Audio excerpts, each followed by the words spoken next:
الإخوان المسلمون الذين أحببناهم تصدر منهم هذه الكلمات التي يقولون فيها على 300 مليون مسلم شيعي أنهم أرجاس وأنجاس؟ هذا هو المنتظر من حركة عمقها وتأريخها؟ هل ظهر بعضهم وقال ندين ونرفض هذا المنطق وهذا التصريح؟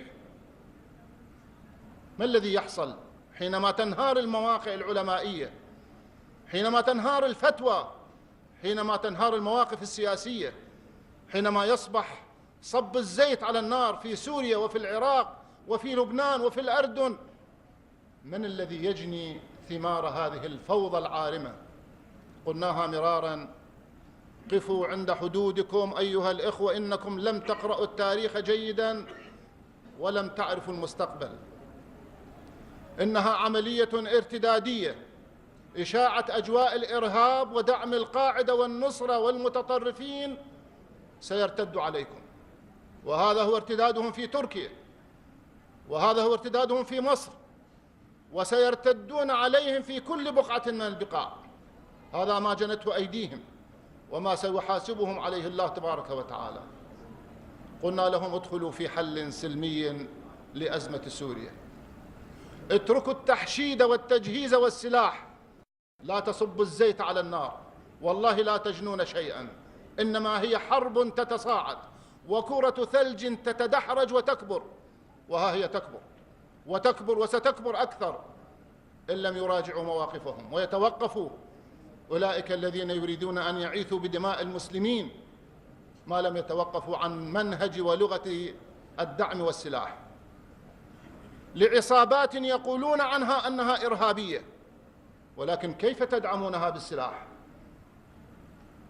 تدعمون القاعدة والنصرة بالسلاح كما دعمتم طالبان في أفغانستان، وتحولت إلى أفعى لدغت الجميع، وستلدغكم جميعا هذه المنظمات الإرهابية من خلال عملية التسليح والتجهيز والتجيش. تنظرون بعين واحدة، نحن ننظر بعينين ثاقبتين للأزمة منذ البداية. قالوا 2 وتسقط سوريا، قلنا 2 ولا تسقط سوريا، وها هي لا تسقط سوريا إلا إذا جلسوا إلى منطق التفاوض والحق والعدل والحوار السلمي، وإذا كان هذا نحن مع ما يريده الشعب السوري. سوف لن نكون إلا مع الشعب السوري فيما يريد، ولكن ليس عبر التسليح والتجهيز، وليس عبر التنافس في من يقدم سلاحا أكثر. أيعرفون هم أن السلاح الذي تجهز به العصابات في سوريا الإرهابية يصل إلى العراق، وأصبح يستخدم من قبل القاعدة وبقايا البعث المقبور في العراق وفي لبنان وفي مناطق أخرى من العالم، وسيستخدم أيضا في تركيا وغير تركيا.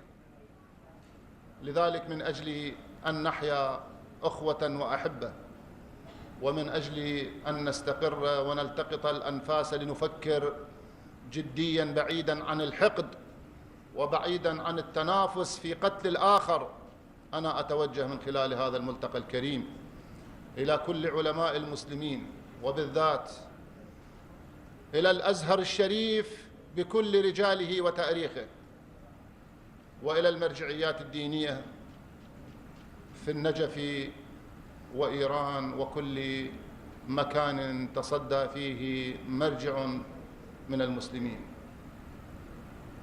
أن تحركوا وقولوا الكلمة التي توقف هذا الحريق الهائل الذي يلتهم الأرواح والأجساد والممتلكات والبلدان.